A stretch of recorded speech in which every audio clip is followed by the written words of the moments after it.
Salam sejahtera bersama saya Rizal Zulkafli dan ini Bisnes Sawani. Anugerah mengiktiraf usahawan Bumiputera dalam bidang teknologi dan kreatif yang bakal berlangsung pada 20 Disember depan mendapat sambutan menggalakkan dari pemain pasaran. Calon akhir kini akan berentap untuk merebut gelaran paling tinggi di dalam 7 kategori ICT dan 6 anugerah pilihan pengguna. Dan bersama kami di studio adalah Ketua Pegawai Eksekutif Open Code Muhammad Ibrahim Hussein yang dicalonkan untuk kategori usahawan ICT muda dan juga startup terbaik. Encik Hussein, Encik Muhammad, pertama sekali tahniah atas pencalonan tersebut dan kami nak tahu latar belakang syarikat ini dan bagaimanakah ia dibina dan apakah cabaran-cabaran untuk menubuhkan sebuah syarikat ICT di Malaysia ketika ini. Okey, terlebih dahulu saya mengucapkan ribuan terima kasih di atas pencalonan ini. Secara pribadinya saya merasa amat bangga ya. Dan bersyukur kerana adanya platform seperti ini untuk kami mengenengahkan produk-produk kami dan ini merupakan satu motivasi untuk kami bekerja lebih keras ya, dan ianya merupakan inspirasi ataupun pengiktirafan yang tertinggi untuk hasil kerja kami. Okey, Open Code sebenarnya adalah sebuah syarikat Bumiputera yang menghasilkan produk rangkaian keselamatan ICT yang pertama di Malaysia yang berasaskan open source. Okey, pihak kami telah menghasilkan 2 produk. Yang pertama iaitu Durio Unified Threat Management dan juga Garcinia Firewall Router. Okey, produk-produk ini boleh digunakan di sektor kerajaan, sektor swasta dan sebagainya. Okey, kalau kita lihat sekarang ini jumlah penduduk dunia adalah 7.1 bilion dan jumlah pengguna internet adalah seramai 2.4 bilion. Itu adalah satu jumlah yang besar ya. And then kalau kita tengok, kita sering disajikan berita-berita ancaman ataupun pencerobohan komputer sistem, maklumat-maklumat rahsia yang dicuri dan sebagainya. So kalau kita boleh tafsirkan di sini bahawa internet ni sebenarnya merupakan satu kemudahan dan juga boleh menjadi satu ancaman sekiranya tiada kawalan. Okey. Jika saya sebuah syarikat yang ingin mencari penyelesaian kepada keselamatan untuk internet bagi sebuah syarikat kan, mengapa perlu saya pilih Open Code berbanding dengan syarikat-syarikat besar lain di luar sana yang mungkin mempunyai nama yang lebih gah? Okey, itu satu soalan yang amat baik sebenarnya. Okey, sebenarnya kita merupakan macam saya kata, kita merupakan syarikat yang pertama Bumiputera yang menghasilkan produk keselamatan rangkaian ya, dan berasaskan open source. Kalau kita tengok produk-produk atau pesaing-pesaing kami sebenarnya selalunya dia akan charge untuk licensing, tetapi untuk kita sebagai kita based on open source, kita tidak akan mengenakan sebarang charge untuk licensing, tetapi kita hanya mengenakan charge untuk maintenance seperti on-site support, hardware replacement, training dan sebagainya. Dan ini akan membuatkan kosnya lebih rendah berbanding dengan syarikat-syarikat besar di luar sana ya.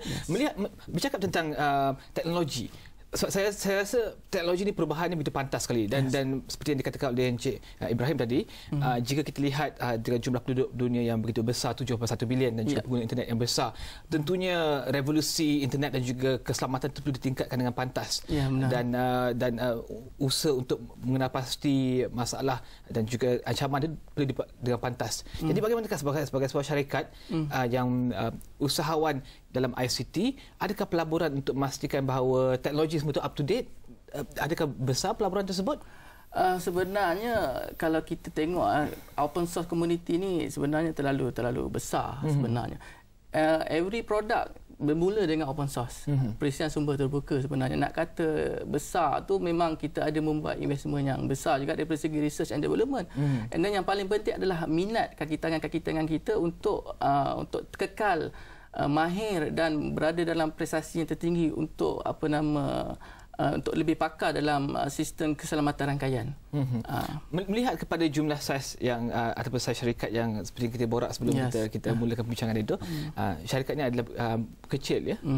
Dan bagaimanakah pengurusan syarikat tersebut dari segi kepimpinannya dalam syarikat ICT? Adakah berbeza dengan syarikat-syarikat lain dari segi penumpuan kepada R&D, penumpuan kepada teknologi? Adakah wujud perbezaan dari segi pengurusan dan juga kepimpinan? Kalau kita tengok setiap usahawan dari segi pimpinan, kita mestilah mempunyai mentor yang kuat dan etika kerja yang tinggi ya. And then di Open Code sebenarnya kita mengamalkan konsep terbuka dan kita juga adalah company yang result based oriented. Ya. And then kalau dari segi teknologi itu memang kita selalu buat workshop, kita selalu buat seminar sebab kita nak memastikan produk kita ni diketahui oleh umum. Okey, dan kita kekal kompetitif. Berapa besar pasukan tersebut? Kita buat masa ni adalah lebih kurang dalam 10 orang.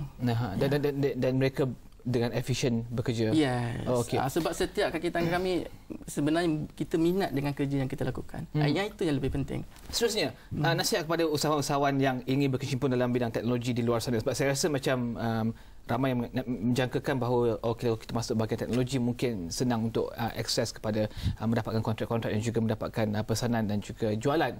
Adakah ini benar ataupun bagaimanakah persiapan harus dilakukan untuk memastikan bahawa jika mereka ingin berkecimpung dalam bidang teknologi, mereka mencapai apa yang disasarkan dalam perniagaan, contohnya profitability ataupun keuntungan? Okey, kalau kita tengok pada masa ini sebenarnya agak kompetitif untuk mendapat margin yang besar ya. Sebab itu pihak OpenCode sebenarnya kita mengeluarkan produk kita sendiri. Okey, sebab dengan adanya produk sini kita akan secara tak langsung kita akan boleh kontrol margin kita. Itu yang paling penting. And then dengan open source sebenarnya perisian sumber terbuka ini lebih menjimatkan dan kosnya rendah dan ianya bebas, dan kita tidak perlu bergantung kepada negara kepada pengeluar produk-produk daripada US based company dan lain-lain, sebab kita memang boleh buat produk kita sendiri. Kenapa tidak kita jadi sebagai sebuah negara pencipta dan bukan sebuah negara pengguna? Okey. Bagus. Terakhir sekali, sekarang ni ada 2 produk. Adakah akan mengeluarkan produk ketiga atau keempat dalam masa akan datang? InsyaAllah kita akan menghasilkan lebih banyak produk. Okey, terima kasih. Terima kasih Muhammad Ibrahim Hussein daripada Ketua Pegawai Eksekutif OpenCode dan juga calon untuk kategori usahawan ICT muda dan juga startup terbaik, membincangkan tentang pencalonan serta teknologi dan juga industri ICT di Malaysia. Dan kita akan berhenti berehat seketika, kembali selepas ini.